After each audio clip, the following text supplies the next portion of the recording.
minggu ke-13. Ya, minggu ke-13 hari ini saya buka dulu. Selamat pagi semuanya.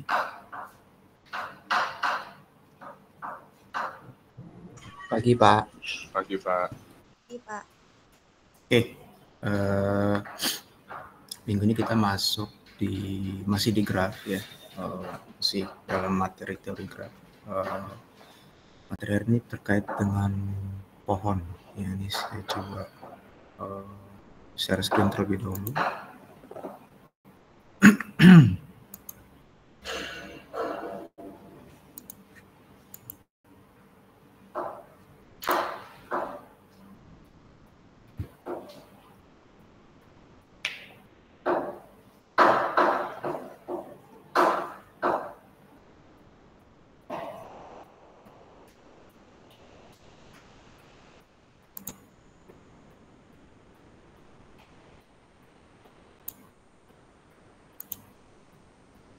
Oke, sudah terlihat PPT-nya ya? Sudah Pak. Sudah Pak. Oke. Oke, materi ini terkait dengan pohon yang merupakan salah satu bagian dari graf ya. Jadi nanti kita coba lihat bagaimana definisi dari pohon, kemudian nanti apa yang akan kita pelajari dari definisi mengenai pohon ini ya. Secara sederhana pohon ya, kalau dalam teori graf pohon adalah graf tak berarah ya, jadi kuncinya dua ya, tak berarah dan terhubung. Kuncinya ada dua, ada tak berarah, ada terhubung, dan satu lagi ya, yang tidak mengandung sirkuit. Ya, Anda masih ingat kemarin mempelajari sirkuit ya. Sirkuit itu lintasan yang balik lagi ke titik itu sendiri gitu ya. Jadi kalau misalnya sebuah graf itu tak berarah, terhubung dan tidak mengandung sirkuit, itu akan disebut sebagai pohon ya. Dan kalau misalnya dalam suatu graf itu masih mengandung sirkuit, berarti bukan pohon dia ya. Nah, saya coba berikan contoh di PPT juga sudah diberikan contoh mana yang pohon, mana yang bukan pohon gitu ya. Kita lihat dari yang bukan pohon saja dulu deh ya, di graf yang ketiga sama yang graf keempat. Graf ketiga ini bukan pohon ya. Kenapa bukan pohon? Karena terdapat sirkuit di situ. Yang mana sirkuitnya Pak? Ya, dimulai dari A ya, kemudian ke D, kemudian ke F, kemudian balik ke A lagi. Nah, ini disebut sebagai sirkuit. Ya, artinya terdapat lintasan yang kembali lagi ke dirinya sendiri. Gitu ya. Sirkuit yang dimaksud di sini tidak harus melewati semua titik. Ya. Selama ada sirkuit yang panjangnya lebih dari 2 saja, ya. Selama ada sirkuit yang panjangnya lebih dari 2, maka kita tidak akan melihat graf tersebut sebagai suatu pohon. Gitu ya. Jadi graf ini bukan pohon. Nah, kemudian yang keempat ini katanya bukan pohon ini. Ya, tapi kita coba lihat, ada sirkuitnya nggak di sini? Di di graf yang keempat ini, ada sirkuitnya nggak? Tidak ada Pak. Tidak ada ya. Tetapi kenapa dia disebutnya bukan pohon?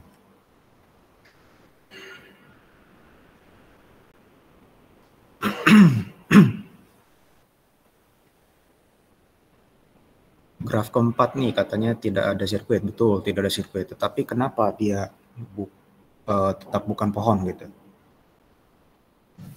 Karena tidak terhubung Pak. Oke ya, betul ya. Jadi tidak terhubung dia. Anda bisa lihat nih dari kenapa dia disebut graf yang tidak terhubung. Ya, Anda bisa lihat, coba saja dari A ke B terhubung nggak A ke B? Tidak ada lintasan yang menghubungkan dari A ke B ya. Karena di sini kalau dari A bisanya cuma ke F dan cuma ke D ya. Sedangkan Anda kalau dibuka lagi ya PPT yang minggu lalu, graf terhubung itu harus semua titik harus terhubung ke semuanya gitu ya. Jadi tidak hanya ke F, tidak hanya ke D, tetapi juga ke B, ke E, ke C gitu misalnya.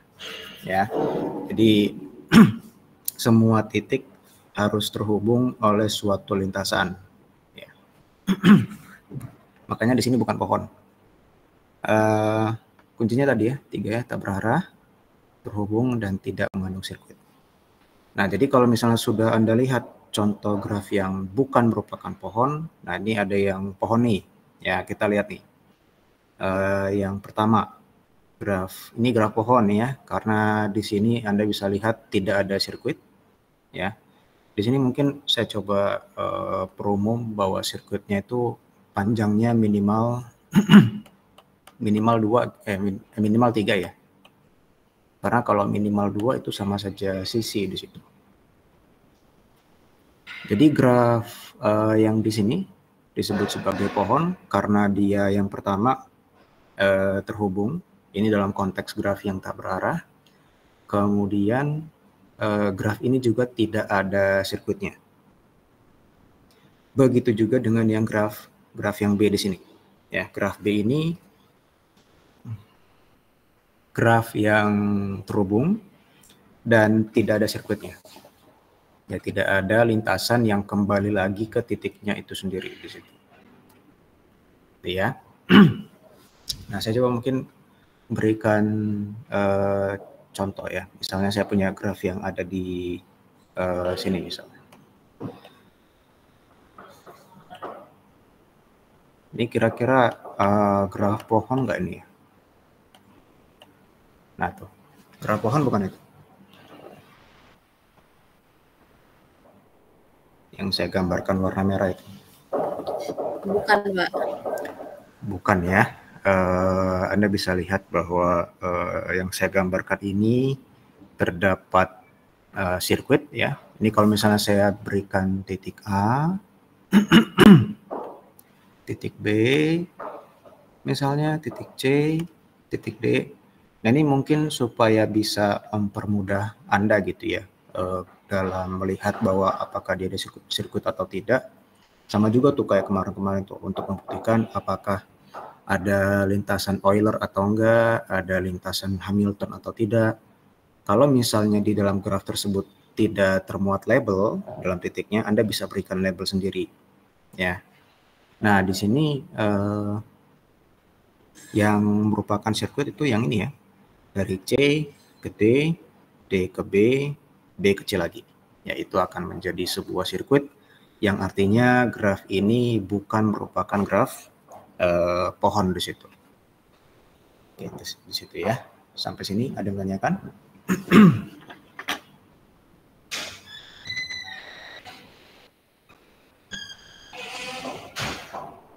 Masih bisa diikuti ya.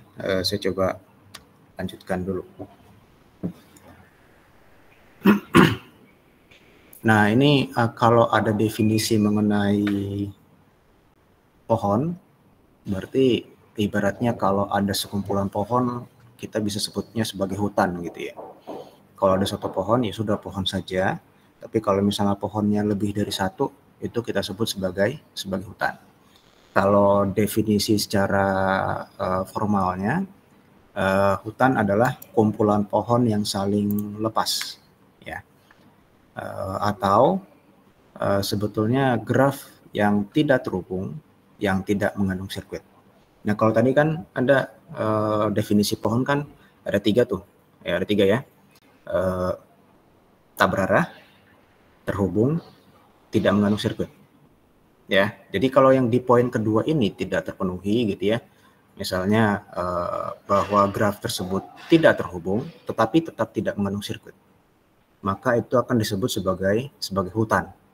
Ya, contoh yang kayak tadi ya, nih, tadi sama-sama kita pahami ya di sini bahwa dia tidak mengandung sirkuit di sini, tidak mengandung sirkuit, tetapi apa yang membuat dia bukan pohon itu adalah karena grafnya tidak terhubung. Nah, dalam konteks bahwa graf tak berarah tersebut tidak terhubung dan tidak mengandung sirkuit, maka akan disebut sebagai hutan. Ya, ini berarti disebut sebagai hutan di sini. ya. Jadi ibaratnya sebagai kumpulan pohon yang saling lepas, ya. Jadi setiap komponen di dalam graf terhubung tersebut adalah pohon. Jadi konteksnya kalau di dalam contoh yang seperti ini, ya, ini sebagai satu kesatuan graf di sini. Ini satu kesatuan graf di mana komponennya adalah yang pertama ini, graf yang di sini, ini yang kedua, dan ini yang ketiga yang di sini.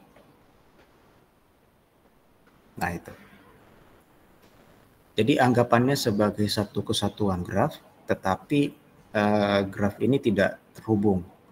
Dan kalau kita melihat dari komponen-komponennya, ya, ini komponen pertama, komponen kedua, dan komponen ketiga, masing-masing komponennya itu merupakan suatu pohon. Ya, ini pohon satu, ini pohon dua, ini pohon ketiga. Jadi kumpulan 3 pohon tersebut akan disebut sebagai hutan di situ. Nah, bagaimana dengan contoh yang sebelumnya? Ya, contoh yang sebelumnya yang seperti ini nih. Ini yang tadi kita sebut sebagai hutan gitu. Yang mana komponen pohonnya? Ya. Nah, ini saya coba gambarkan. Komponen pohon yang pertama yang di sini, yang ADF nih. Ini komponen pohon yang pertama. ADF.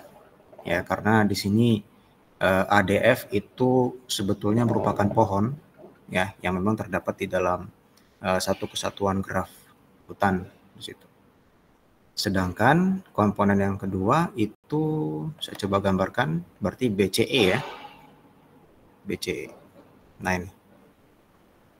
Jadi ada dua, ada ADF sama BCE ya, dan itu merupakan pohon yang terdapat dalam satu hutan penggambaran graf di situ. Ya. Jadi kuncinya yang membedakan hutan sama pohon ya berarti bagian terhubung atau tidaknya saja. Kalau definisi sirkuitnya tetap ya tidak mengandung sirkuit seperti itu. Sampai sini ada yang bertanyakan?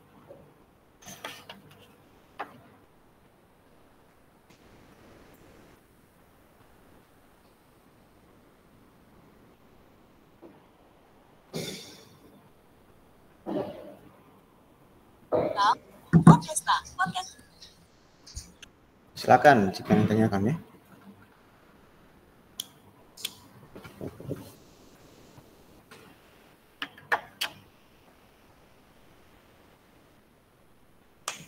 Bisa diikuti semua? Bisa, Pak. Bisa, Pak. Oke. Ya, ilustrasi kasarnya di situ ya.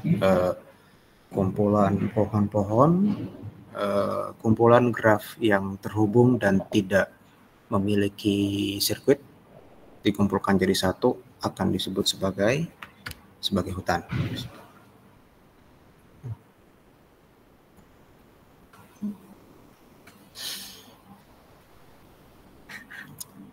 Oke, sifat-sifat pohon ya, atau properti pohon.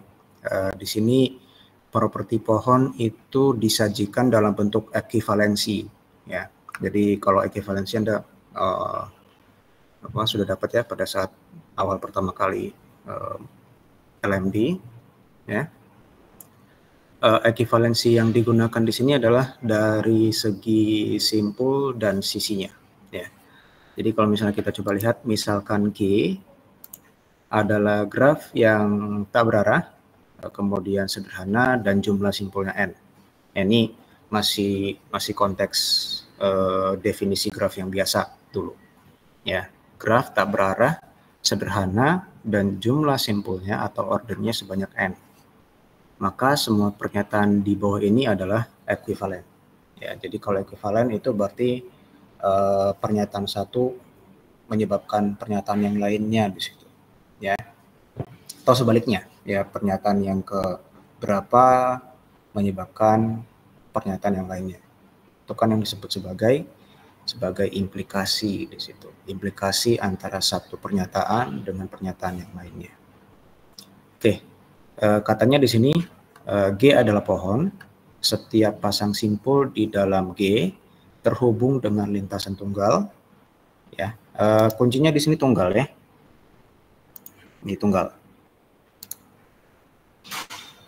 Karena kan kalau di dalam apa namanya yang sudah kita pernah bahas ya, mungkin saja dua simpul itu dihubungkan oleh lintasan yang tidak hanya satu gitu ya. Nah, tapi kalau di dalam pohon, kalau misalnya dalam satu pasangan simpul itu terhubungnya dengan lintasan yang cuma satu, unik di situ. Kemudian yang ketiga, G-nya terhubung dan memiliki M sama dengan N-1 buah sisi. Kalau terhubungnya tadi sudah dijelaskan ya, bahwa kalau misalnya G-nya terhubung, berarti dia pohon di situ. Nah, tetapi yang lebih dijelaskan di sini adalah kalau misalnya G-nya adalah pohon, maka sisi yang dimiliki atau banyak sisi yang dimiliki dalam graf tersebut itu harus memenuhi banyaknya sisi sama dengan jumlah titik dikurangi 1. Ya, saya ulangi ya. Graf G adalah pohon jika banyaknya sisi itu sama dengan N dikurang 1, di mana N-nya adalah banyaknya simpul. Tetapi harus terhubung di situ. Ya. Kemudian yang keempat, G-nya tidak mengandung sirkuit dan memiliki M sama dengan N-1 buah sisi. Itu ya. Kelima, G tidak mengandung sirkuit dan penambahan satu sisi pada graf akan membuat hanya satu sirkuit. Jadi kalau misalnya kita nambah satu sisi, nanti akan ada satu sirkuit nanti. Ya, nanti kita coba lihat contohnya. Ya, contohnya di graf yang paling awal tadi. Gitu ya. G terhubung dan semua sisinya adalah jembatan. Ya, kalau jembatan itu definisinya adalah kalau misalnya satu sisi yang disebut sebagai jembatan, sisi yang akan saya potong itu akan membuat grafnya jadi tidak terhubung, gitu ya. Jadi suatu sisi disebut jembatan jika kalau misalnya sisi itu dipotong atau sisi itu dibuang, gitu ya, maka grafnya akan jadi tidak terhubung. Nah, ini katanya semua sisinya nih jembatan. Semua sisinya adalah jembatan. Nanti kita coba periksa lagi di graf yang awal tadi.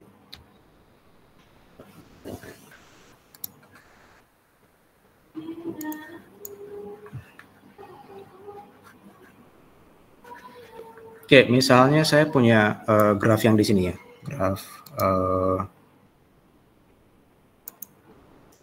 yang pertama A, B, C, D, E, F. Ya. Dan ini graf A, B, C, D, F ada berapa titiknya?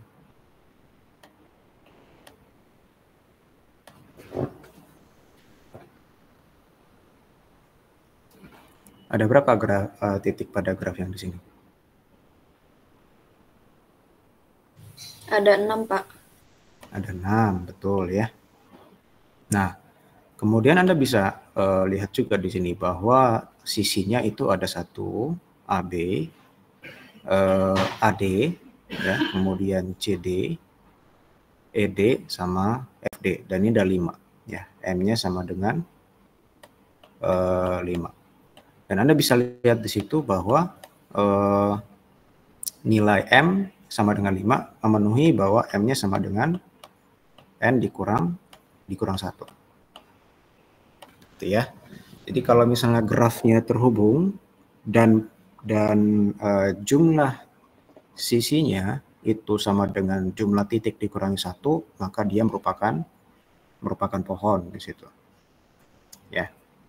Nah, kita coba lihat ke contoh yang di sini, yang bukan pohon. Ya, ini sudah pasti terhubung di sini ya, sudah pasti terhubung. Dan di sini banyaknya titik ada sebanyak 6.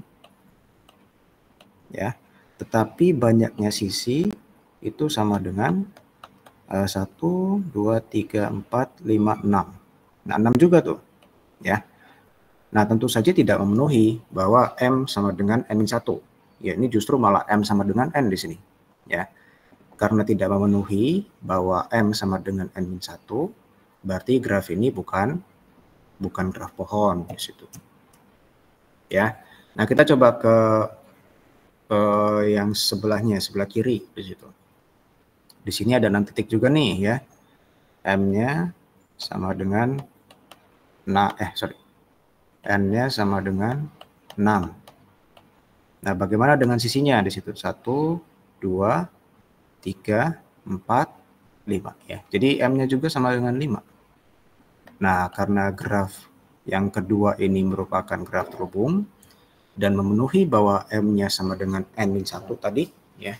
Berarti graf yang kedua disebut sebagai graf pohon di situ.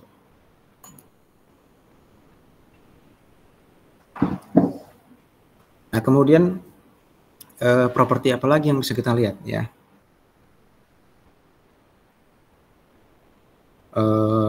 Ini yang nomor 5 ya. G tidak mengandung sirkuit dan penambahan satu sisi ya. Jadi penambahan satu sisi pada graf akan membuat hanya satu sirkuit. Ya, jadi kalau misalnya saya tambahkan satu sisi manapun gitu ya, satu sisi manapun, nanti akan terdapat sirkuit di situ. Nah, saya coba berikan contoh. Saya coba tambahkan satu sisi di graf yang pertama. Misalnya saya tambahkan di sini. Nah, itu satu sisi aja yang warna merah tuh, BC. Nah, itu kira-kira ada nggak sirkuitnya di graf yang pertama ini setelah saya tambahkan BC? Ada, Pak. Nah, yang mana tuh? Yang ada tuh? Yang mana? Itu Pak, A, B, C, D. Oke ya. A, B, C, D, A tuh. Ya, jadi dari A ke B, B ke C, C ke D, kemudian balik lagi ke D ke A. Nah, itu sirkuitnya tuh. Ya. Jadi kalau saya tambahin satu sisi saja ya. Satu sisi saja maka dia akan terdapat satu sirkuit. Berarti ini tetap disebut sebagai pohon di situ. Ya. Sebagai pohon. Nah, kemudian kalau misalnya nih yang contoh yang kedua di sini ya. Saya coba tambahkan satu sisi saja, satu sisi warna merah. Ya, misalnya satu sisinya adalah yang di sini, yang kedua. Nah, ini. Nah, kira-kira yang mana tuh yang satu sirkuitnya? Ada nggak?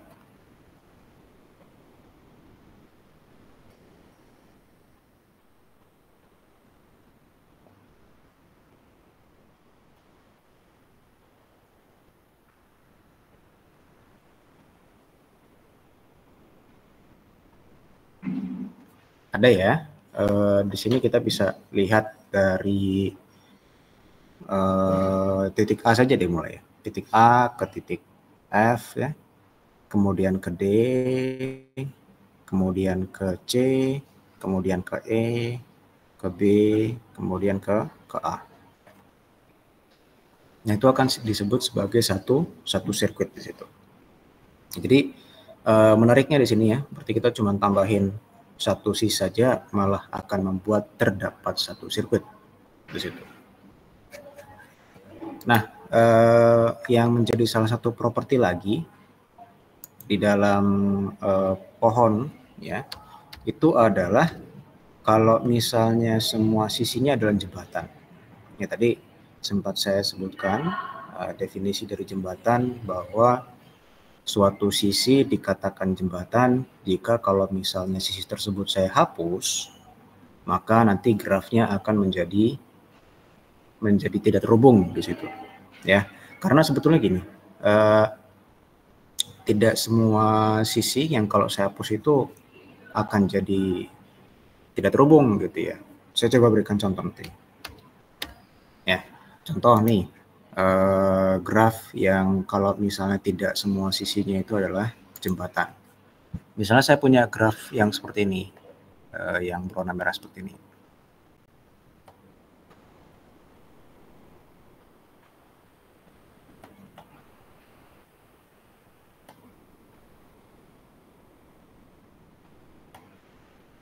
Nah, seperti ini aja. Ya, ini graf planar ini ya. Anda masih ingat graf planar ya. Di sini titik A, misalnya ini titik B, ini titik C, ini titik D. Ya. Nah, Tadi saya katakan tidak semua sisi itu kalau misalnya dia hapus, maka dia akan menjadi tidak terhubung, ya. Nah, ini merupakan salah satu contohnya nih, grafnya nih. Misalnya saja saya hapus sisi A ke C, tuh, itu tidak terhubung nggak grafnya? Masih terhubung, Pak. Masih terhubung, ya. Anda bisa lihat di sini ABCD tidak terbagi menjadi dua komponen di situ, ya. Atau bahkan ini bahkan semua sisinya semua sisinya bukan jembatan ini. Nih, saya coba berikan contoh yang lain misalnya. Ini kalau saya hapus AB, nah itu ya, itu tetap terhubung dia, tetap terhubung. Anda bisa lihat di situ tetap terhubung, ya, dan itu dihapus dimanapun juga dia tetap terhubung. Ya. Nah, bedakan dengan salah satu contoh yang terdapat di graf yang di sini, ya. Nah, ini supaya saya bisa Anda bisa melihat ilustrasinya dengan jelas, saya coba gambarkan lagi supaya bisa saya hapus gitu ya. Bisa saya hapus. Misalnya saya gambarkan seperti ini.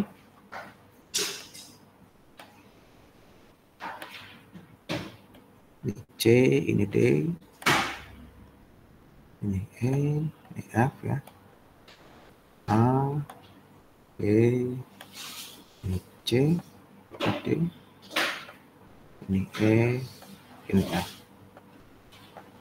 Ya, tadi katanya AB terhubung, AD, CD bertangga, kemudian ED. Nah, katanya graf itu disebut pohon kalau misalnya ketika saya hapus satu sisinya, maka dia akan menjadi tidak terhubung. Ya, kita coba lihat. Semuanya berarti ya, semua sisi katanya jembatan katanya. Coba kita lihat, kalau misalnya saya hapus AD misalnya. Nah, ini jadinya terhubung nggak? Tidak, Pak. Tidak terhubung, ya, tidak terhubung. Ya, Anda bisa lihat dari A mau A ke F itu nggak bisa ada jalan nantinya, atau dari D ke B juga tidak ada jalan, ya. Oke, tapi katanya ini semua ya, katanya semua. Nah, jadi kalau misalnya saya coba hapus yang C ke D misalnya, nah ini juga tidak terhubung ya, karena C mau ke F nggak bisa, C mau ke B juga nggak bisa, ya. Semuanya, semua sisi jadinya merupakan sebuah jembatan ya, dimana kalau misalnya saya hapus, ini ternyata akan membuat grafnya tidak menjadi terhubung ya. Bisa coba hapus lagi misalnya dari D ke F ya. Jadinya tidak terhubung nih karena F-nya tidak terhubung ke titik manapun. Kalau misalnya saya hapus DF tadi. Gitu ya.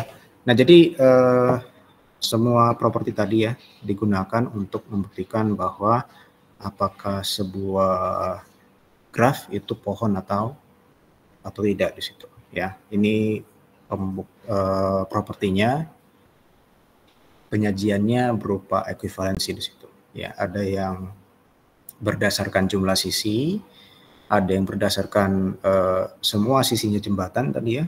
Kemudian ada yang berdasarkan ketika saya tambahkan satu sisi ternyata akan menjadi satu sirkuit di situ. Gitu ya. Jadi ada banyak. Oke, sampai sini ada yang tanyakan?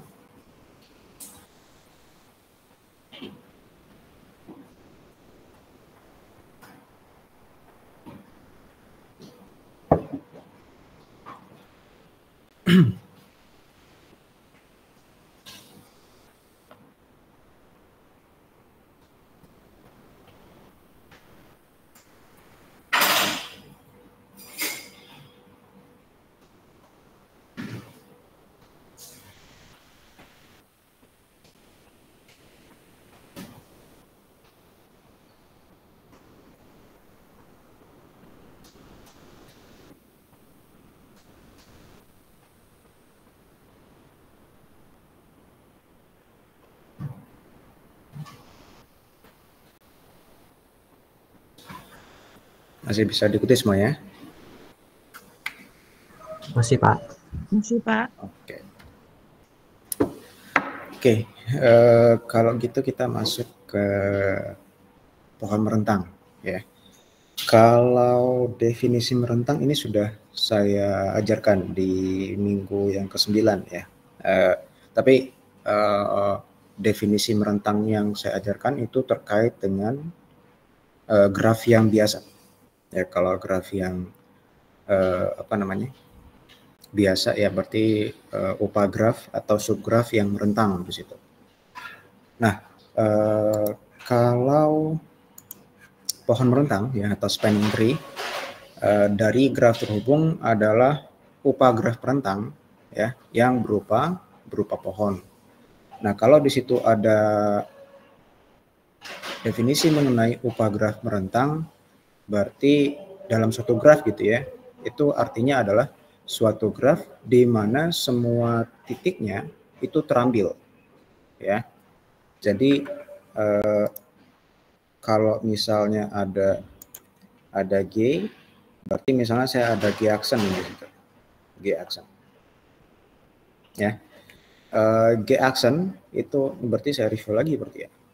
G aksen itu merupakan upagraf merentang dari graf G jika titiknya ya, VG aksen itu sama dengan VG ya, jadi jumlah titik himpunan titiknya sama antara upagrafnya dengan graf yang paling awal tadi. VG aksen sama dengan VG, kemudian EG aksennya merupakan himpunan bagian ya atau subset dari si EG aksen itu subset dari si EG-nya. Nah, itu upagraf merentang. Nah, tetapi untuk kasus ketika definisinya adalah pohon merentang, berarti tidak hanya memenuhi yang kedua ini ya, melainkan bahwa upagraf yang dibentuk ya yang berdasarkan merentang tadi itu berupa pohon gitu ya. Jadi upagraf yang dibentuk dari perantangan pohon tadi itu perantangan graf tadi itu merupakan sebuah pohon gitu ya. Saya berikan contoh seperti ini ya. Ini graf aslinya. Kalau misalnya dalam definisi atau notasi ini adalah graf lengkap K4 ya, masih ingat ya, dengan graf lengkap K4 semua titiknya atau semua simpulnya bertangga ya, kemudian 4 itu menandakan banyaknya simpul dalam graf tersebut. Nah, ini T1, T2, T3, T4 ini merupakan contoh-contoh upagraf merentang yang berupa pohon di situ. Ya, kita bisa lihat dari misalnya saja ya, di sini A, B, di sini C, di sini D misalnya. Ya, nah dengan mengambil titik yang sama ya, A, B, C, D, dan Anda bisa lihat bahwa sisi-sisinya diambil berdasarkan graf K4 yang ada di sini ya. Dan Anda bisa lihat bahwa ini merupakan graf pohon, ditunjukkan bahwa kalau misalnya saya punya di sini N-nya sama dengan 4 ya. Titiknya N sama dengan 4, Anda bisa hitung di sini sisinya ada 3. 1 2 3 ya. Ini sesuai dengan apa yang kita pelajari di properti yang sebelumnya ya, ekuivalensi. M-nya sama dengan 3. Nah, karena jumlah sisinya itu sama dengan jumlah titik dikurang 1, berarti T1 merupakan pohon ya. Dan di sini semua sisinya diambil dari K4 ya. AD ini AD, ada CD ya, CD, kemudian ada CB di sini. Ya. Begitu juga dengan T2, T3, T4. Nah, contoh yang bukan merupakan pohon merentang gitu ya. Misalnya saya tetap ambil titiknya A, B, C, D gitu ya. A, B, C, D. Nah, saya ambil di sini misalnya seperti ini. Nah,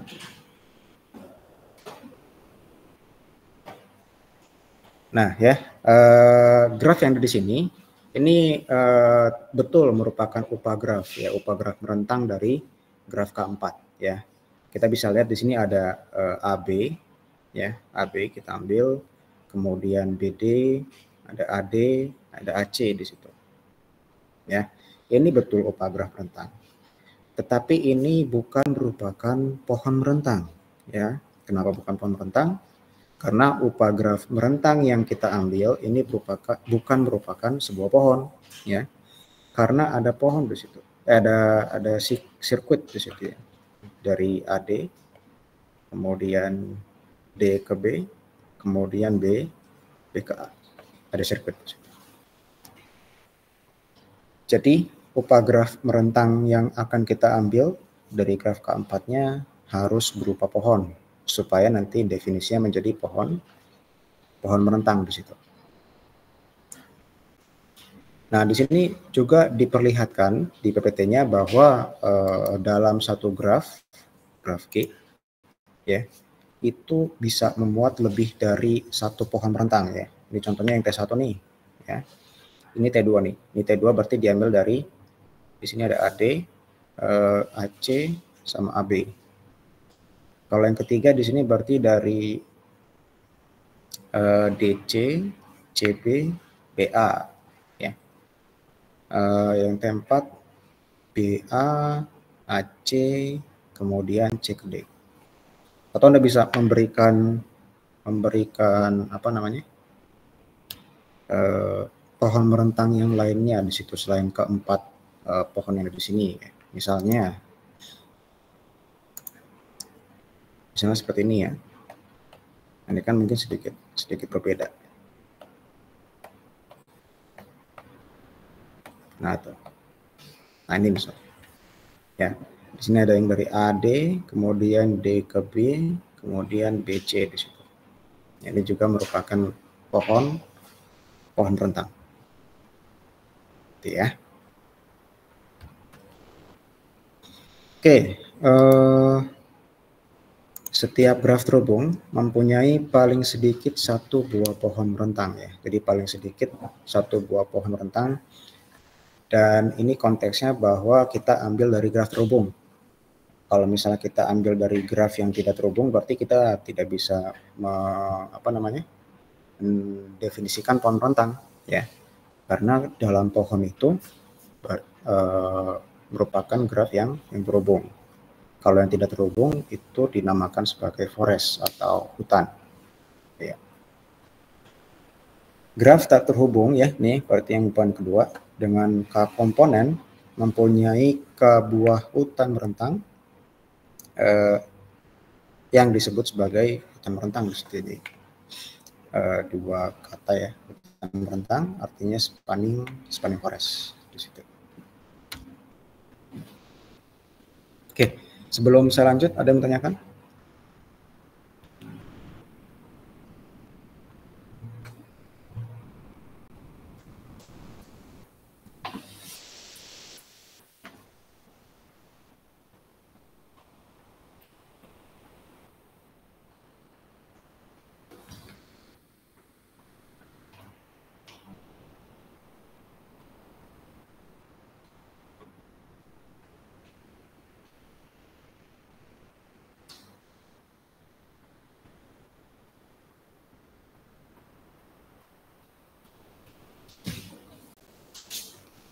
Mau bertanya, Pak?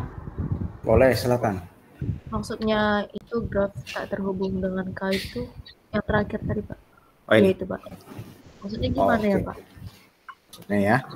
Jadi kalau misalnya saya punya graf yang tak terhubung kan berarti artinya akan ada lebih dari satu komponen gitu ya. Contoh, saya coba gambarkan yang sederhana saja.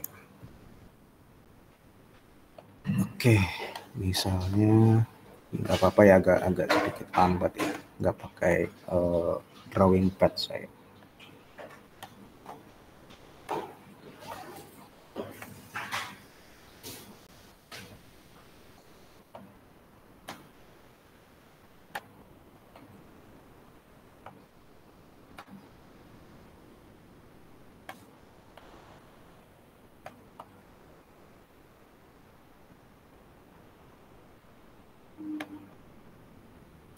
seperti ini.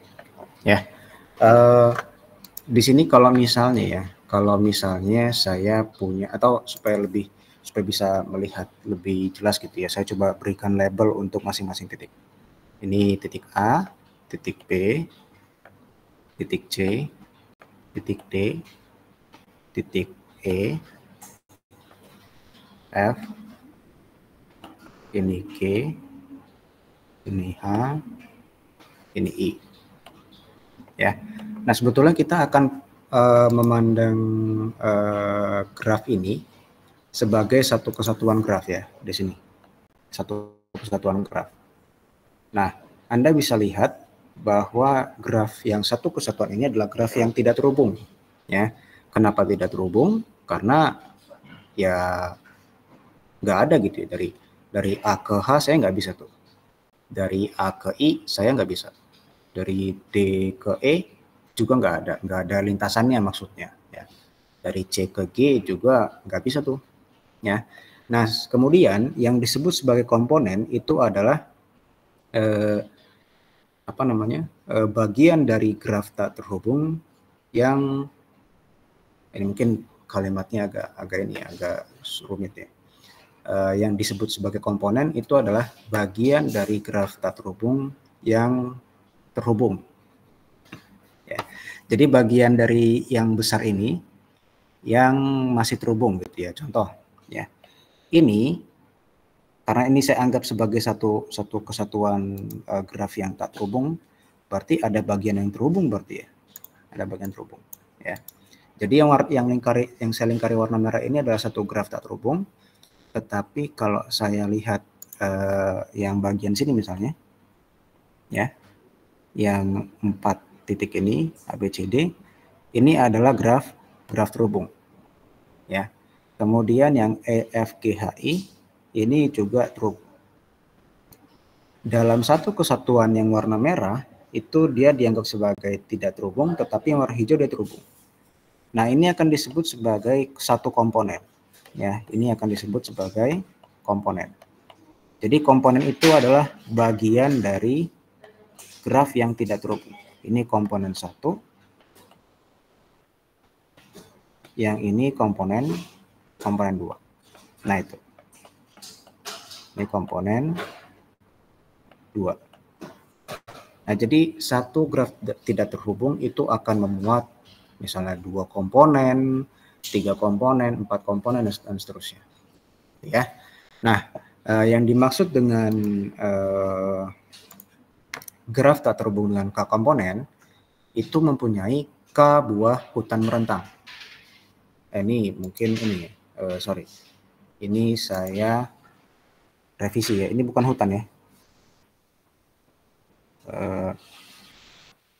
Saya coba revisi. Graf tak terhubung dengan K komponen akan mempunyai K buah pohon merentang. Ya, ini bisa direvisi nanti kalau misalnya silakan dicatat ya. Ini bukan hutan, tetapi disebut sebagai pohon. Graf tak terhubung dengan K komponen mempunyai K buah pohon merentang yang disebut hutan merentang, spanning forest. Jadi ada K buah spanning tree yang disebut sebagai spanning forest. Gitu ya.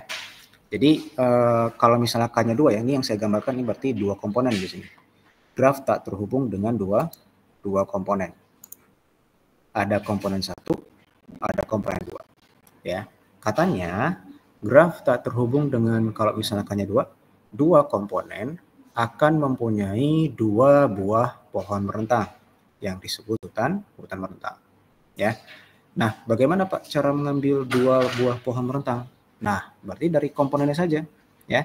Komponen pertama diambil pohon merentangnya, komponen kedua diambil pohon merentangnya, ya. Jadi kalau misalnya saya coba gambarkan lagi gitu ya. Misalnya, saya ambil pohon merentang dari komponen 1. Saya gambarkan pakai warna biru. Nah, ini. Di sini A, B, C, D. Nah, ini A, B, C, D. Ya, saya gambarkan pohon merentang dari dari komponen pertama, misalnya seperti ini. Ya. Nah ini. Nah ini pohon merentang nggak dari komponen pertama yang ABCD ini?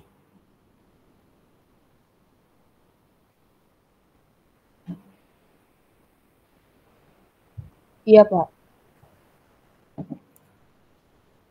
Oke, yang lain apakah ini pohon merentang atau bukan? Yang saya gambarkan warna biru muda nih, ini pohon merentang dari komponen 1 bukan? Bukan, Pak. Bukan ya. Kalau saya tanya kenapa bukan? Kenapa tuh? Kenapa bukan pohon merentang? Karena dia nomor sisi. Nomor sisi. Oke ya, jadi bisa diperhatikan ya. Ini betul pohon ya, ABCD ini pohon. Tetapi ABCD ini bukanlah pohon merentang dari komponen 1. Kenapa? Karena ya kalau konsep dari kalau konsep dari upagraf merentang kan EG aksennya harus himpunan bagian dari EG ya. Sementara ini saya gambarkan ada BD di sini. Ya, BD. Nah, di komponen pertama nggak ada BD. Ya. Nah, berarti kan sisi yang di sini bukan himpunan bagian dari sisi yang di sini. Gitu ya. Karena bukan himpunan bagian, maksudnya tidak ada BD di graf komponen yang aslinya. Sementara di sini ada, berarti ini bukan pohon merentang. Walaupun sebenarnya dia pohon. Ya, walaupun sebenarnya dia pohon, tetapi dia bukan pohon merentang. Ya, jadi bisa bisa di cross check nanti sama Anda kalau misalnya ingin memberikan ilustrasi untuk pohon merentangnya. Tidak hanya pohonnya saja yang harus dipenuhi, tetapi merentangnya juga. Ya, jadi kalau misalnya saya hapus, ya ini mungkin akan lebih tepat gitu ya. Satu contoh pohon merentang.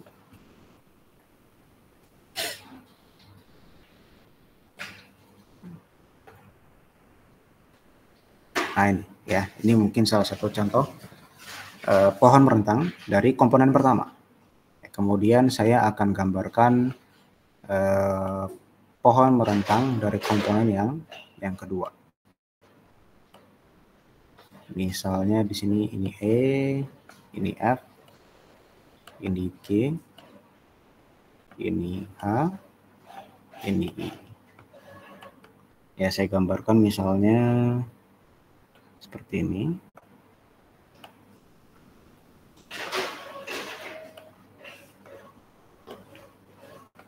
Nah, ini pohon merentang nggak dari komponen kedua? Yang ini yang saya gambarkan.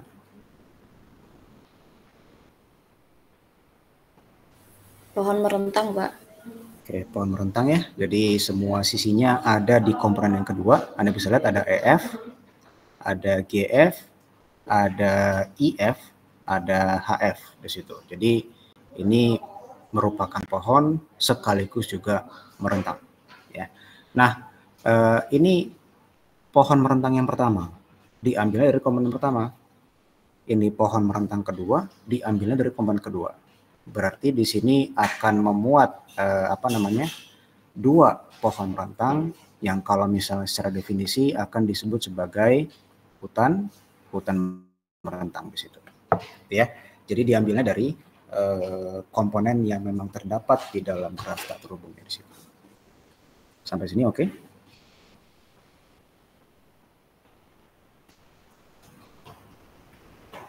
Ada yang tanyakan?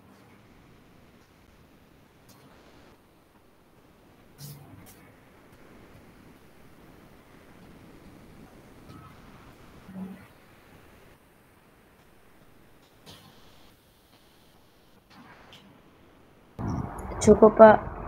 Cukup ya, oke. Saya rasa bisa nanti untuk jadi latihan untuk graf tak terhubung yang lainnya di situ. Nah, oke, kita coba ke aplikasi pohon merentang ya.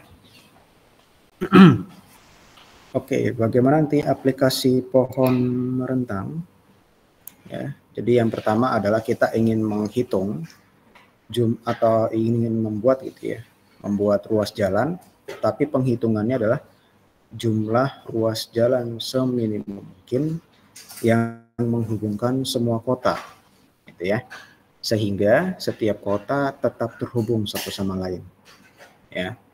Jadi bagaimana tuh bisa menghubungkan semua kota melalui jalan, tapi kita bisa bikin supaya jalannya itu seminim mungkin gitu ya.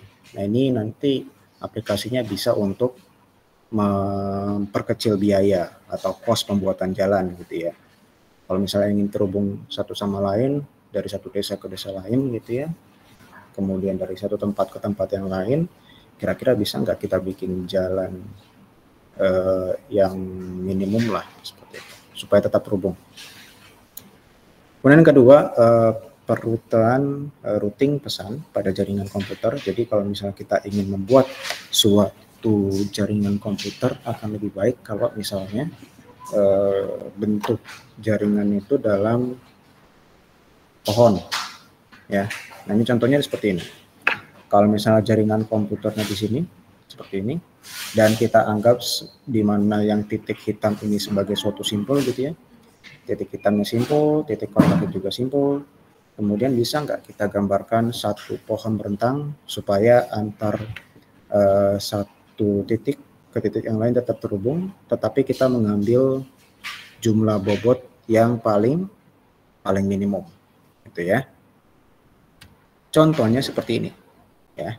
Anda masih ingat ya terkait dengan pembobotan gitu ya, yang kemudian kita mengambil, kalau yang kemarin terkait dengan Hamilton atau Euler gitu ya, kita mengambil rute lintasan Euler atau sirkuit Euler sedemikian rupa sehingga sisi-sisinya yang terdapat dalam lintasan atau sirkuit Euler tersebut yang paling minimum jumlah bobotnya, gitu ya.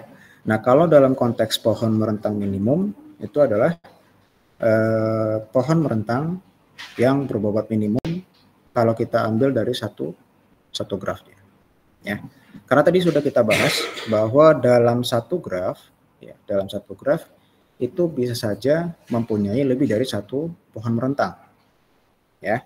Kalau misalnya dalam satu graf terhubung yang berbobot itu memiliki lebih dari satu pohon merentang, berarti pohon merentang yang mana yang jumlah bobotnya yang paling minimum di situ. Nah, di sini ada contoh di sini. Ini graf aslinya nih, ya, graf yang menghubungkan antara satu titik ke titik yang lain, ya. Ini adalah graf terhubung dan juga diberikan bobot, ya. Kemudian dari graf yang ada di sini itu kira-kira pohon merentang yang mana tuh, sehingga setiap jumlah bobotnya itu yang paling minimum dibandingkan dengan pohon merentang yang lainnya di situ. Nah, ini akan disebut sebagai minimum spanning tree, ya, pohon merentang minimum di situ. Nah, ini contoh nih grafnya. Kemudian ini contoh pohon merentangnya, tetapi harus dibuktikan nih apakah pohon yang di sini atau pohon merentang di sini ini bobotnya yang paling minimum atau tidak di situ. Nah, akan ada dua algoritma ya yang akan kita gunakan dalam mencari minimum spanning tree, ya. Yang pertama adalah algoritma prim di situ. Nah, kita coba lihat dari algoritma prim. Langkah pertama adalah kita akan ambil sisi dari graf G yang berbobot minimum, kita akan jadikan dia sebagai satu sisi yang terdapat di dalam pohon, ya. Jadi kan kalau dari graf di sini pasti ada dong yang paling minimum, ya, yang paling minimum. Kalau misalnya double, ya kita ambil salah satu saja di situ, ya. Nah, nanti T besar yang ada di sini yang akan menjadi pohon solusinya, ya. Solusinya yaitu pohon di mana merentang dan juga bobot yang paling minimum. Nah, kemudian langkah kedua, kita pilih sisi U, V yang mempunyai bobot minimum dan bersisian dengan simpul di T. Ya, Anda masih ingat persisian ya? Atau eh, saya sebut bersisian, ada yang saya sebut berkaitan, ya, berkaitan antara satu sisi dengan sisi yang lain, ya, itu saling berkaitan. Tetapi ingat, ya, ketika kita memilih sisi yang akan kita masukkan ke dalam T besar, ya, pastikan bahwa pemilihan simpul tersebut, ya, yang bobot minimum tadi tidak membentuk sirkuit. Ya, kalau misalnya sudah dilihat bobot minimumnya, kemudian dia bersisian dengan simpul di T-nya, kemudian kita sudah pastikan bahwa tidak ada sirkuit yang terbentuk, baru kita bisa masukkan U, V ke dalam T. Ya, dan langkah ini kita lakukan sebanyak N-2 kali atau sampai terbentuk sebuah pohon dengan bobot yang paling minimum di situ. Itu ya. Ini mungkin kalau dari segi kalimat mungkin bisa dipelajari ya. Mungkin kalau sekarang kalau misalnya agak sulit untuk dibayangkan gitu ya, nah kita coba ke contoh saja. Ini pseudocode-nya ya, penulisan pseudocode untuk prosedurnya dari prim. Kita akan memilih PQ dengan E yang bobotnya kecil, kemudian kita masukkan ke dalam T ya. Jadi T ini akan menjadi himpunan solusinya. Ya. PQ akan dimasukkan ke dalam T ya. Dan Anda bisa lihat di sini ada T sama dengan T yang digabung dengan U, V. Jika U, V tadi memenuhi yang kondisi yang kedua tadi. Ya, kondisi yang kedua bahwa dia bersisian, kemudian tidak membentuk sirkuit. Ya, karena kan konteksnya kita membahas terkait dengan pohon merentang. Berarti kan tidak boleh ada sirkuit di situ. Ya. Ini kalau dalam Python mungkin T gabung U, V ini mungkin append gitu ya. Kita append himpunannya atau kita tambah himpunan sisinya ya ke dalam kita tambah sisinya ke dalam himpunan si T-nya di situ. Ya.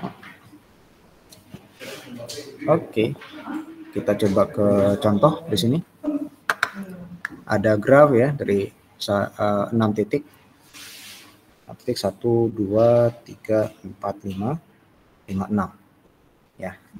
Nah, kita coba jalankan algoritma primnya di situ. Oke. Kalau dari yang Anda lihat ya, ini mungkin bedakan dulu ya. Bedakan antara mana yang merupakan bobot sisi, mana yang merupakan label ya. Ini label ya, ini label. 1, 2, mungkin agak rancu nantinya. Ini 4, ini merupakan label titik ya, ini titik kelima, ini titik ke-6. Sedangkan angka-angka yang tidak saya lingkari warna biru itu bobot sisinya gitu ya. Contoh dari 2 ke 6 berarti bobotnya adalah 25. Dari 5 ke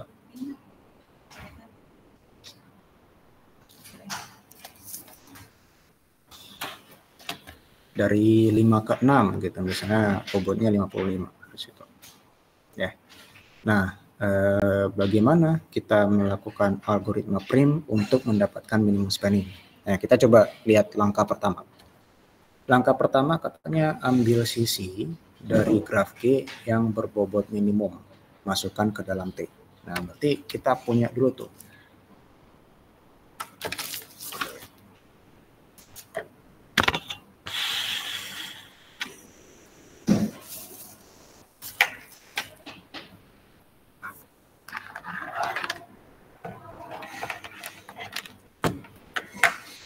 Berarti kita punya dulu T-nya himpunan kosong ya.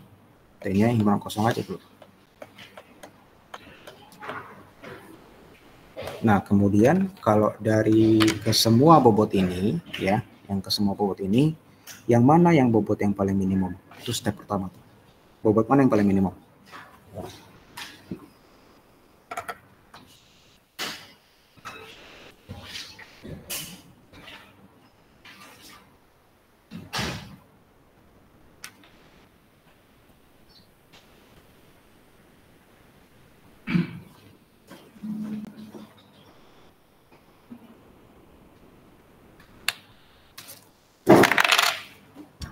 Sepuluh, Pak.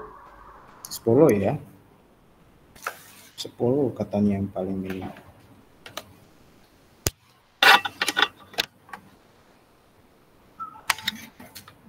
Sebentar ya.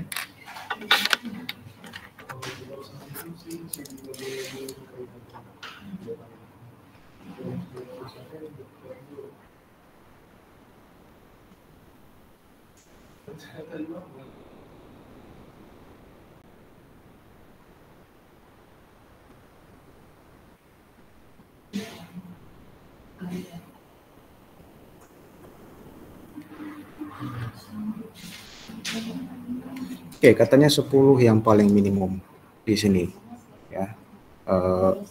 Jadi kalau 10 yang paling minimum berarti yang kita masukkan ke dalam T itu adalah 1 2. Oke. 1 2 3. Bisa coba tambahkan 4 5 6 ya. 1 2 3 4 5 6. Oke, karena 1 2 itu sudah dimasukkan ke dalam T, berarti kita gambarkan 1 ke 2. Nah, kurang lebih seperti ini. Ya. Kemudian kita masuk ke langkah kedua. Ya, langkah kedua katanya pilih sisi UV dari E yang bobotnya terkecil namun bersisian dengan simpul di T. Ya. Nah, simpul di T itu 1,2 ya. Sisi-sisi mana saja yang bersisian dengan 1 sama 2 di situ. 1 2. Ya. Jadi ada sisi 1 2. Kemudian dari sisi 1 2 ini ada banyak sisi yang berkaitan atau bersisian dengan 1 2. Misalnya nih, ya saya berikan contoh.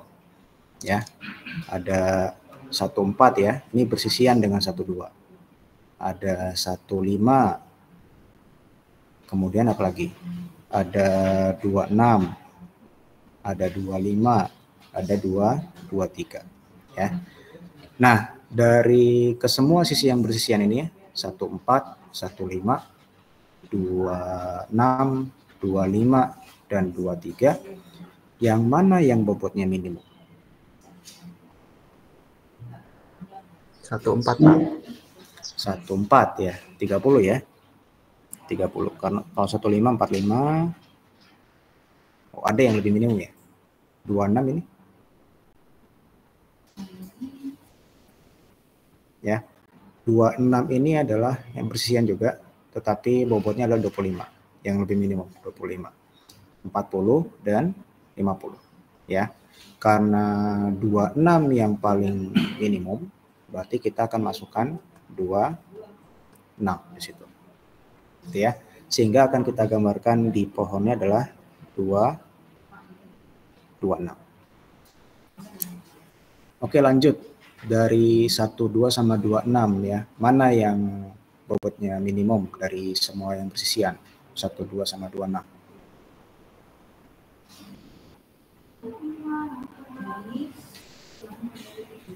Oh, ini sekarang pilihannya sudah banyak ya. 12 sama 26. 64 juga bisa, 65 juga bisa ya. 23, 25, 26 tadi sudah ya. 15, 63 juga bisa. Yang mana yang dia bersisian, yang bobotnya minimum? 63 Pak. 63 betul ya, 63 karena dia bobotnya 15 ya, bobotnya 15. Kemudian ini yang paling minimum ya. 14, 15 tidak, 25 tidak, 23 tidak, 6 ke 4 masih 20, 6 ke 5, 55 gede sekali, 6 ke 3 15. Jadi saya tambahkan 6,3 ya, kemudian saya gambarkan sisi 63.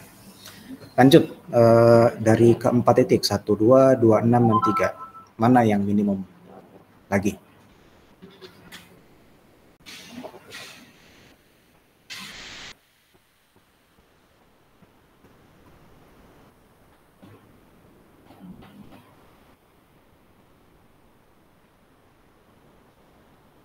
Kira-kira yang mana?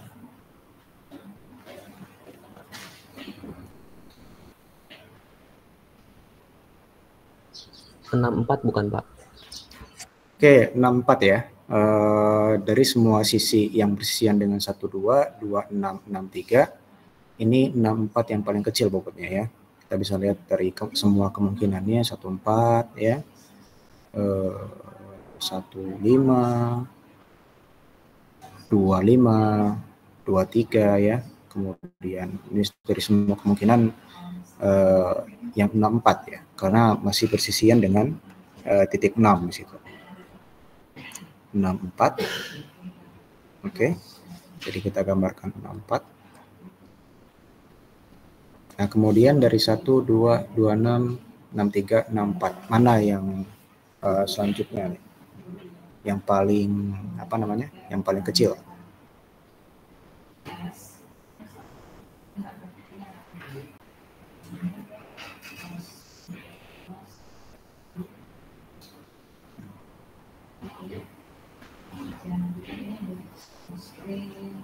Empat satu Pak.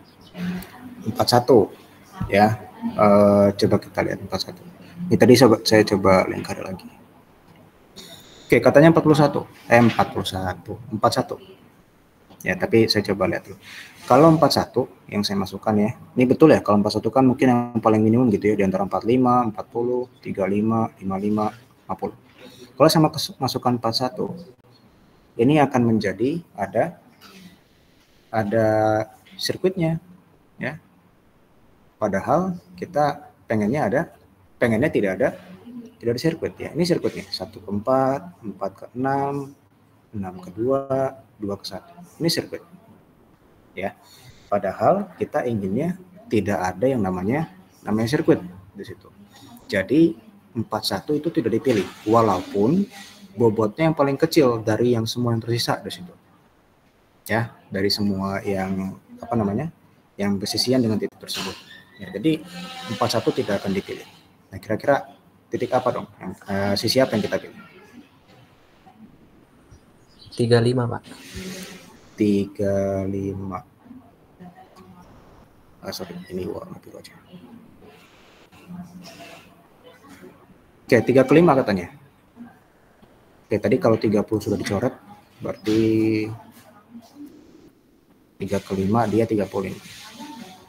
Oke ya, berarti yang kedua berarti. Kita coba gambarkan 3 ke 5. Oke, ini ada sirkuitnya enggak?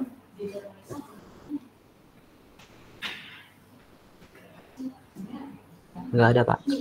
Nggak ada ya. Oke, jadi dari sini sudah tidak ada sirkuit, berarti dan ini sudah beres ya. Sudah merupakan sebuah pohon merentang ya.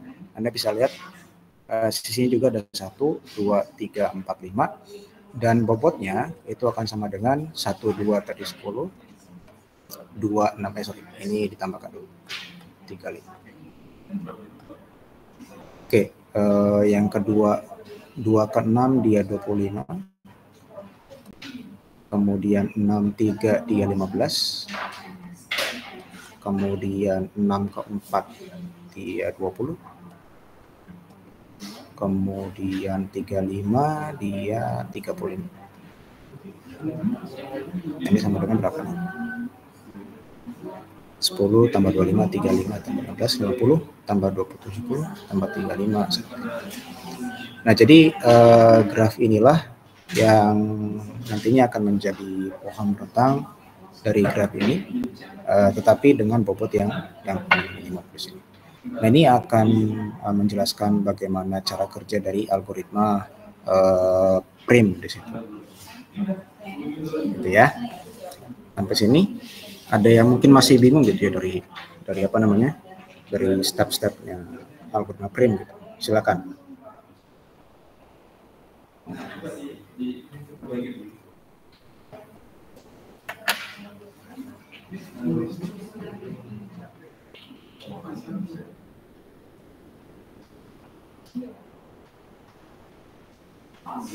Apakah ada yang masih bingung atau bisa dipahami semua ini?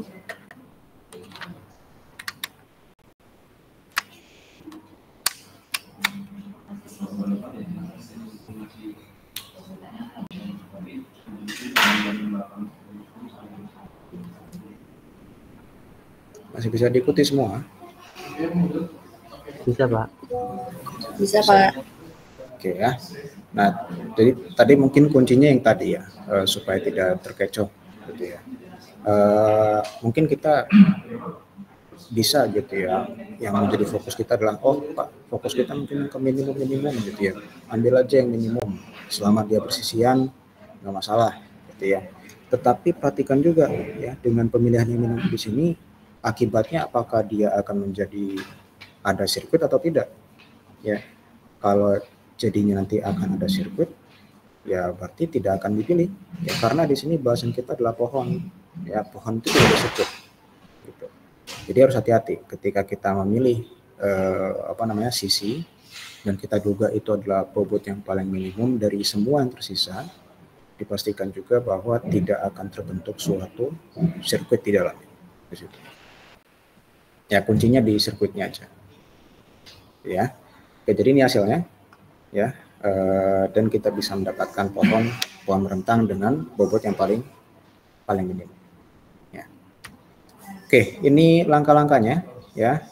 Tadi kita sudah betul memilih yang 1 ke 2 dulu, kemudian dari 1 ke 2 tadi kita betul pilih 26, kemudian kita tadi pilih 36 selanjutnya, kemudian selanjutnya kita pilih 46, dan terakhir yang kita pilih bukan 14 tetapi melainkan 3 ke 5 di situ. Dan ini akan total bobotnya adalah 105, 10, 25, 15, 20 dan 35 di situ.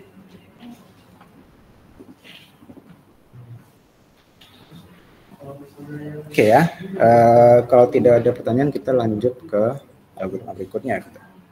Ya, tapi sebelum sana ada beberapa yang mau kita bahas di sini.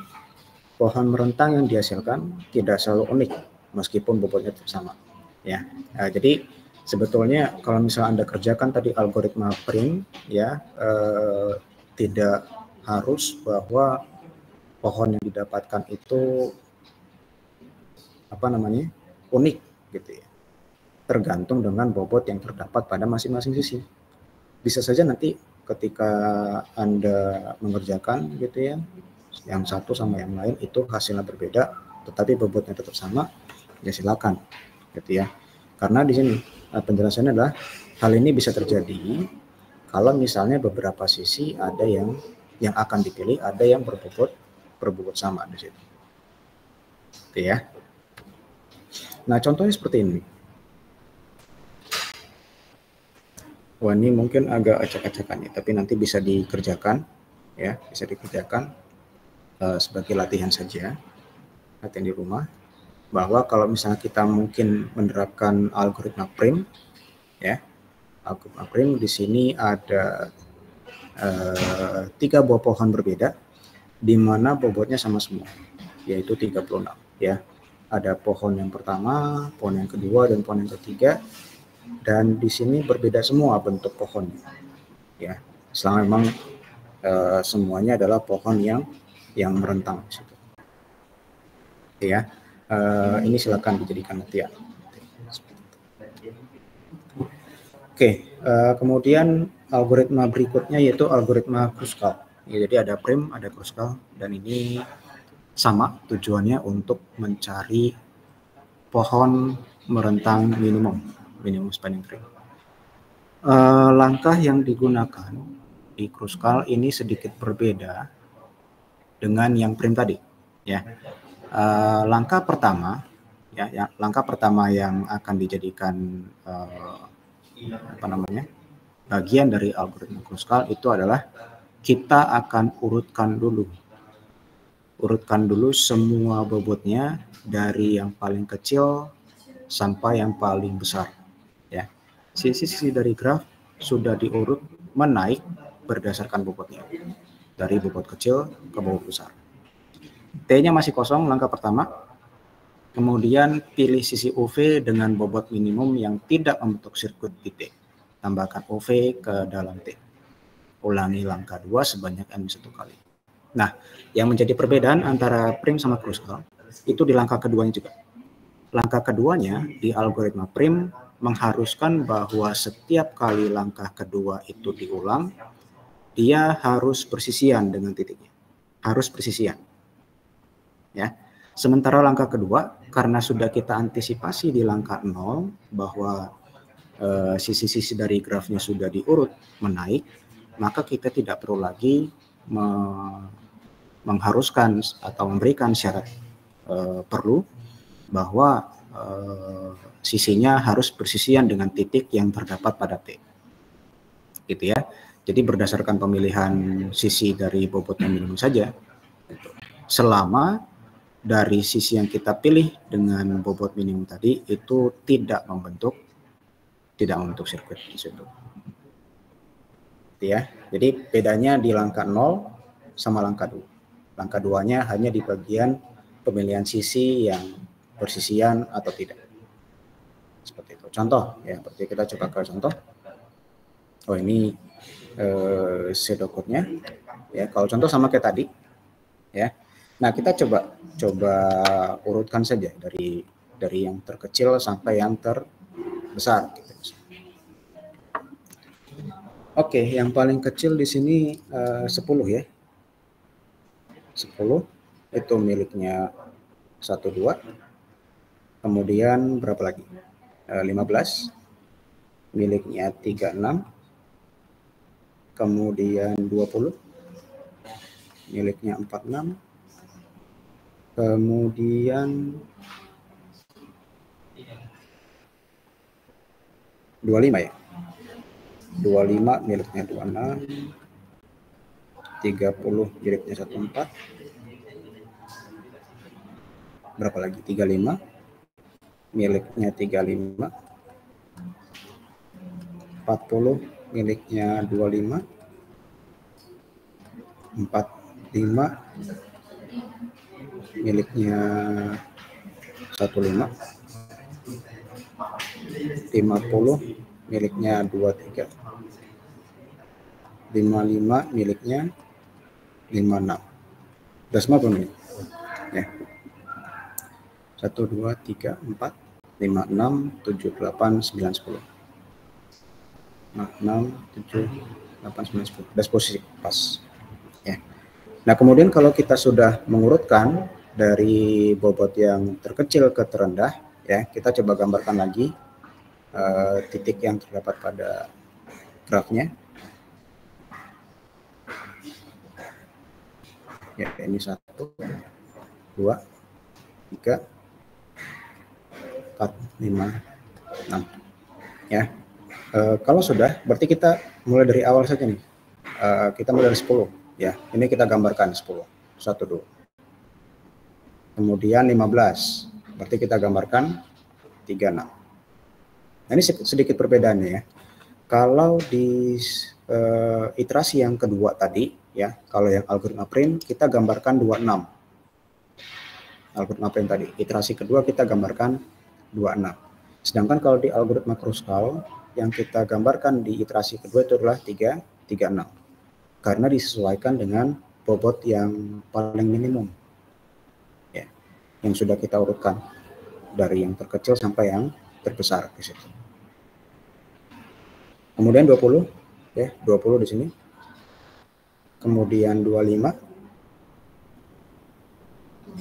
Kemudian 30. Nah, ini hati-hati ya. Ini kalau saya gambarkan 30, 14, ini akan jadi ada siklus, ya. Sehingga 30 tidak saya gambarkan. Sama kayak tadi. Ya. Baru ke 35. Nah, kalau sudah membentuk sebuah pohon, artinya yang sisanya ini tidak perlu lagi saya ikuti. Ya, tidak perlu saya gambar. Sehingga ini hasilnya sama saja seperti yang print tadi, dengan bobotnya berarti kalau tidak salah bobotnya adalah 105. Dan ini yang membedakan sama yang tadi gitu ya. Di iterasinya juga tuh. Kalau di print tadi iterasi keduanya dia tergambar 26. Kalau yang Kruskal dia tergambarnya 36 di situ. Oke, jadi kalau dipilih ini kira-kira mungkin gitu ya, akan lebih preferen Kruskal gitu dibandingkan dengan print. Oke, sampai sini ada yang mau ditanyakan terkait dengan algoritma Kruskal?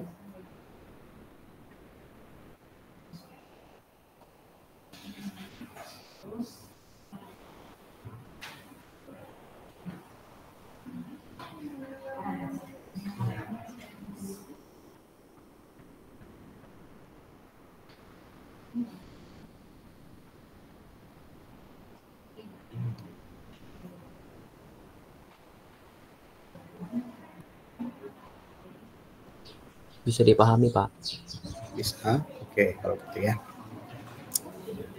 Nah, ini juga sudah ada step-stepnya di sini. Ya, yang pertama sisi-sisinya diurut menaik dulu. Ya. 1, 2, 3, 6, 4, 6 sampai dengan 5, 6. Diurutkan saja dulu. Gitu ya. Kemudian untuk masing-masing iterasi ya kita tambahkan saja dari yang minimum dulu ke maksimum. Tambahkan 10, 15, 20, 25 ya. Selama dalam prosesnya tidak membentuk sebuah sirkuit itu akan ditambahkan ya. Nah, karena Anda bisa lihat seperti ini. Di iterasi yang kelima ketika saya tambahkan 14 atau 30 ya ini statusnya ditolak. Karena ketika tambahkan 14 berarti akan menjadi sebuah sirkuit. Sehingga kalau ditolak berarti bisa lanjut ke bobot yang berikutnya, dan ketika ditambahkan 35 tidak terjadi adanya sirkuit, berarti ini sudah berhenti ya 35 di situ.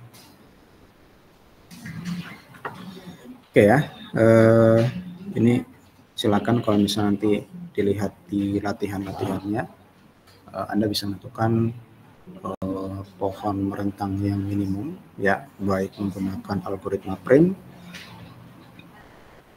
atau menggunakan algoritma Kruskal di sini.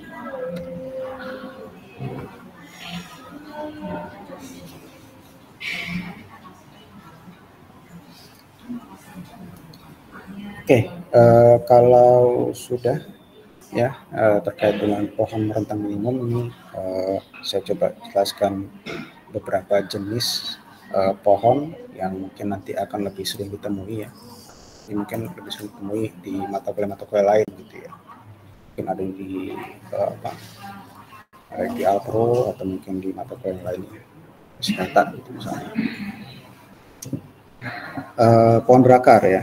Pohon berakar adalah pohon yang satu buah simpulnya diperlakukan sebagai akar dan sisi-sisinya diberi arah sehingga menjadi gerak berarah, disebut atau dinamakan pohon berakar. Ya, tetapi tidak semua definisinya pohon berakar itu adalah berasal dari graf yang berarah. Kita bisa juga membentuk atau mengilustrasikan bahwa akarnya atau sisi-sisinya, bukan akarnya, tapi sisi-sisinya itu tidak harus berarah. Ini yang bagian B.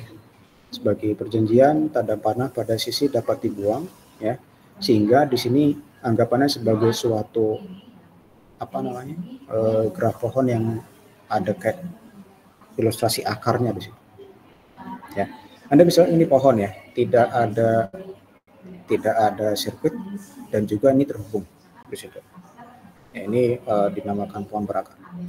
Satu buah simpulnya diperlakukan sebagai akar, itu berarti simpul yang A di sini akan disebut sebagai akar di sini. Oke ya. Pohon dan dua buah pohon berakar yang dihasilkan dari pemilihan dua simpul berbeda sebagai akar. Nah, ini bergantung ya dengan pemilihan simpulnya. Ya, Anda masih ingat dengan penggambaran bahwa isomorfik ya, itu mempertahankan ketetanggaan, mempertahankan jumlah sisi dan mempertahankan jumlah titik. Ya, dari sebarang pohon ya, Anda bisa menggambarkan pohon berakarnya. Ya, caranya bagaimana? Caranya adalah Anda pilih salah satu titik supaya dijadikan sebagai akar, kemudian digambarkan sebagai sebuah hierarki di situ. Ya, yang saya maksud sebagai hierarki itu adalah tetangga-tetangga yang berada di atasnya itu akan digambarkan di bagian paling bawah, gitu ya. Contoh di sini misalnya saja ya, saya ingin menggambarkan pohon berakar dari graf yang di sini, tetapi yang graf ini saya jadikan B sebagai akar. B saya jadikan sebagai titik yang paling atas di situ. Nah, kalau saya jadikan B sebagai titik yang paling atas, berarti kita lihat tetangganya B siapa saja. Ada A, ada C, dan ada D. Nah, berarti penggambarannya adalah dari atas ke bawah. B ke A ke bawah, B ke C ke bawah, B ke D juga ke bawah. Nah, dari A, C, D sama juga caranya seperti yang B tadi. Kita cari tetangga-tetangga yang terdapat di A, C, D. Nah, kebetulan si A selain B itu tidak ada tetangga yang lain. C juga seperti itu. Tidak ada tetangga lain selain si B. Nah, tetapi si D itu ada tetangganya. Ada E, ada G, ada H. Makanya dalam penggambaran pohon berakarnya, D-nya akan digambarkan ke bawah ke E, D ke G, D ke H. Di situ. Nah, dari E, G, H sama kayak tadi, kita akan cari tetangga dari masing-masing titik, gitu ya. Di sini Anda bisa lihat G-nya tidak ada tetangga, H-nya tidak ada tetangga lagi selain D, tetapi E masih ada. E-nya tetangganya adalah si F-nya di situ. Nah, penggambaran ini akan berbeda kalau misalnya saya membuat titik E-nya sebagai akar. Ya, kita mulai dari E, kemudian D sama F. Ya, titik D tetangganya adalah G, H, dan B. Kemudian dari B tetangganya adalah A sama C. Ya, Anda bisa lihat ya, penggambarnya berbeda kalau misalnya saya jadikan titik yang berbeda sebagai akar. Oke, untuk penggambaran ini ada yang menanyakan nggak?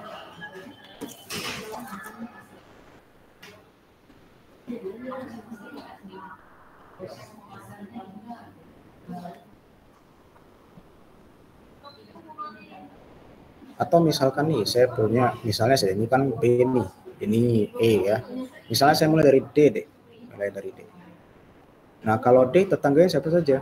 Ada B, E, G, sama H. Berarti penggambarannya adalah ini B, ini D, Eko.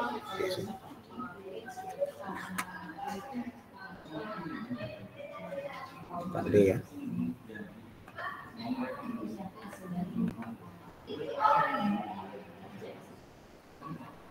E, kemudian G, kemudian ada H. Ya.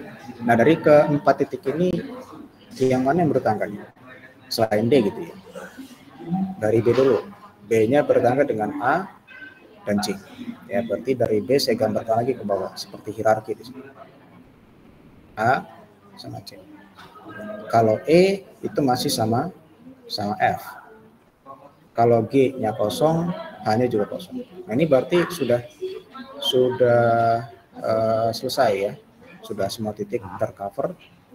Ya, kan Anda bisa lihat bahwa ini berbeda dibandingkan dengan ketika B-nya sebagai akar atau E-nya sebagai akar.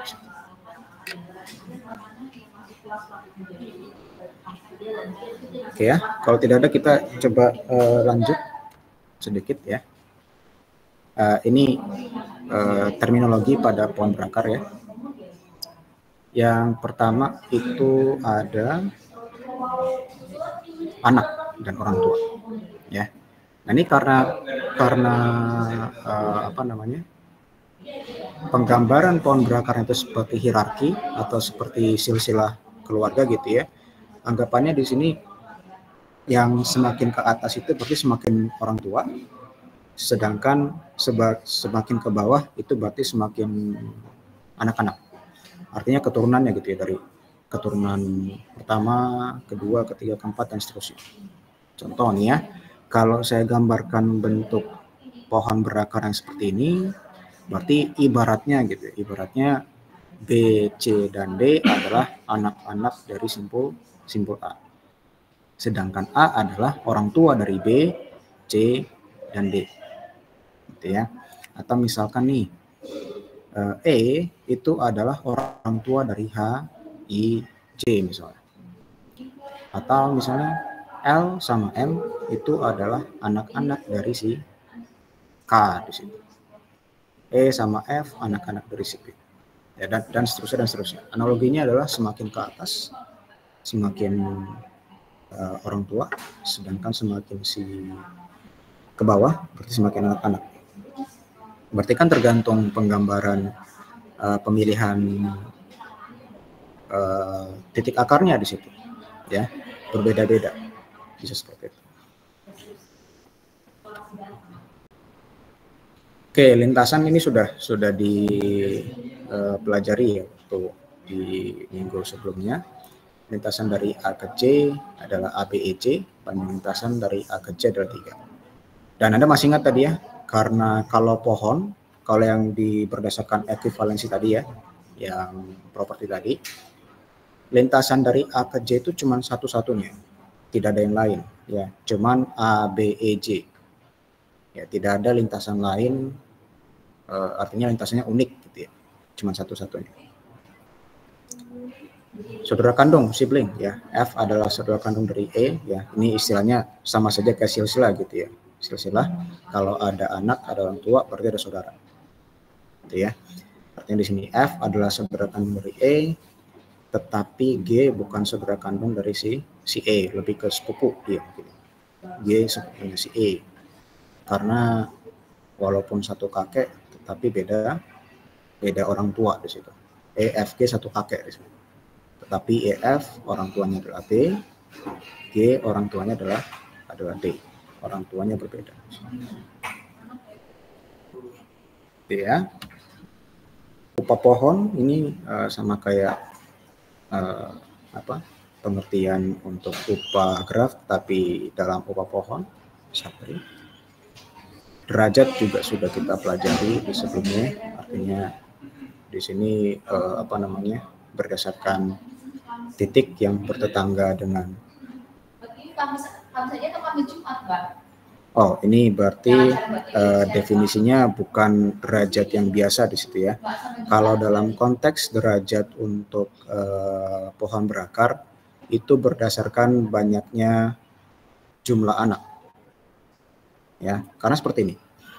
Kalau dalam standarnya, dalam biasanya gitu ya, graf B ini akan berderajat 3.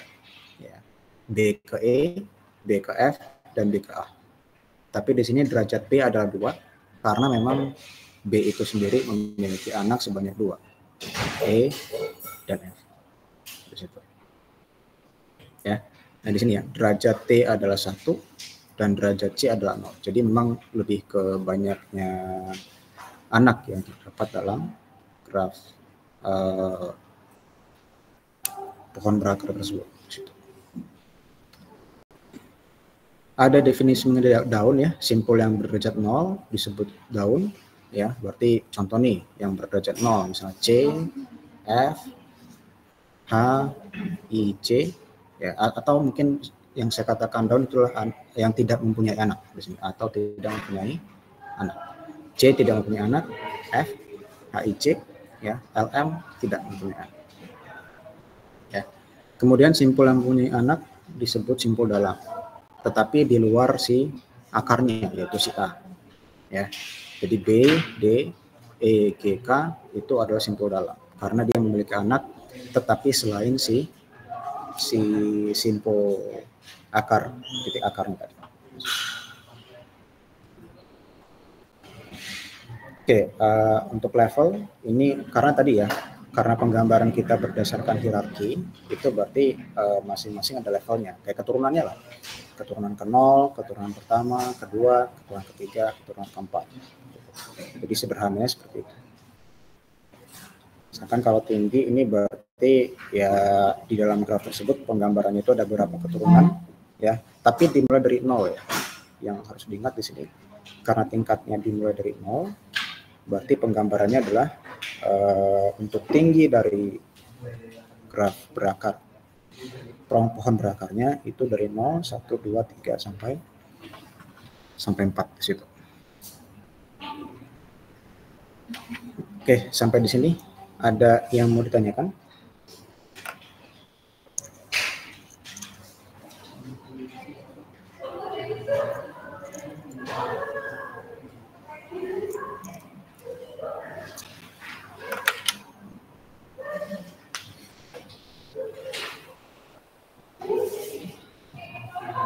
Bisa dipahami semua?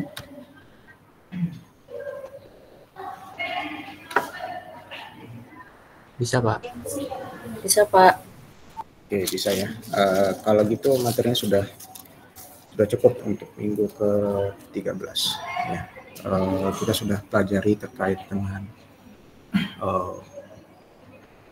pohon, lanjut ke spanning tree ya, lanjut ke minimum spanning tree, kita belajar dua algoritma tadi, algoritma prim dan kruskal. Kemudian kita pelajari juga terkait dengan salah satu cara untuk menggambarkan pohon dalam bentuk graf pohon berakar di situ ya.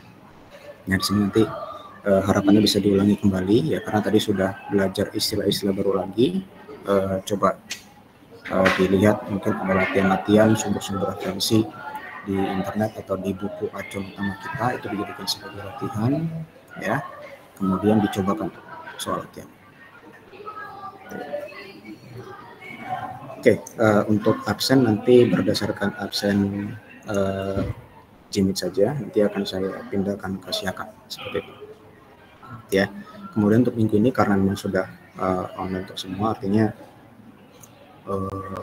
kalau yang kelas sekarang ini kelas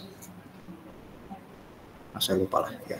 Intinya untuk LMD itu ada di hari ini, artinya yang untuk di Selasa sore sama seingat saya Rabu atau Kamis gitu, itu tidak ada kelas seperti itu ya, karena sudah dipindahkan ke online hari ini seperti itu. Oke, baik, tidak ada pertanyaan masuk dulu. Cukup, Pak. Kalau cukup ya, saya tutup kuliah kita hari ini. Terima kasih. Saya tutup. Selamat pagi semuanya. Pagi, Pak. Terima kasih, Pak. Pagi, Pak. Terima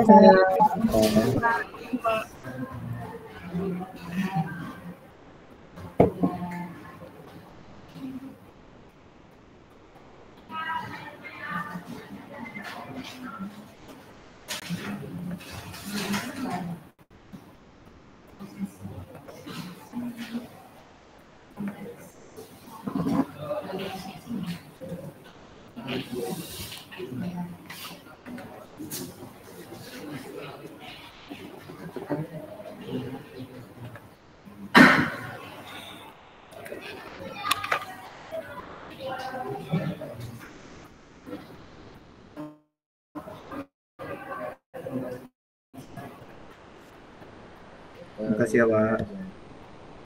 Iya, sama-sama.